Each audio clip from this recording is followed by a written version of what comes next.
موسم سرما میں مچھلی کی فروخت میں اضافہ، قیمتوں کو چار چاند لگ گئی اور شہر میں مچھلی فروشوں کی چاندی ہو گئی۔ مگر ایسے میں مچھلی کلات کے غریب عوام دیاری دار طبقے کے قوت خرید سے باہر نکل گئی۔ کلات کے عوام نے وش نیوز سے گفتگو کرتے ہوئے کہا کہ حالانکہ دا ٹھنڈا علاقے سے دا سا غریب کنے تو انت کنے اچھا مچھی کرے 600 روپی 400 روپی ریٹ چل لیں گے، غریب 300 روپی مزدوری ہے تیرا انت مچھی کنے باقاعدہ نن انتظامیہ گزارش کی نا کہ وہ برے دا مچھی والا تھا ریٹ ہے وہ مچھی کم کی تاکہ غریب اسم تین کی مچھی کے سلے کنے اور ایلو گڑا تے آشیا گاتے آدوں کی بورے انتے دافتے آمند کی دا سا کلاتٹی اور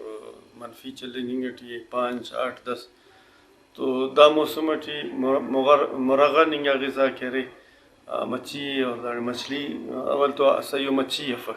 اور اگر ارے اوم باز مہنگا 400 500 600 700 روپے کلو ہے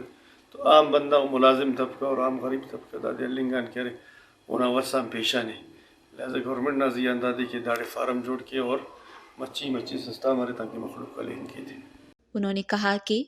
ملک بھر میں بڑھتی ہوئی مہنگائی نے عوام کو نان شبینہ کے لیے محتاج کر دیا۔ ایک مزدور جو صبح سے شام تک محنت کرتا ہے اس کی دیہڑی صرف 500 روپے تک محدود ہے، جبکہ مچھلی کی قیمت فی کلو 900 روپے تک پہنچ چکی۔ اس صورتحال میں مچھلی خریدنا ان کی قوت خرید سے باہر ہو چکا۔ ان کا یہ بھی کہنا تھا کہ مہنگائی کی شرح میں بے تحاشا اضافہ ہو رہا ہے۔ حکومت کو چاہیے کہ اپنے شاہ خرچیاں کم کر کے غریب اور دیاری دار طبقے کو ریلیف دینے کے لیے فوری اقدامات کرے تاکہ عوام کو اس مہنگائی کے طوفان سے بچایا جا سکے۔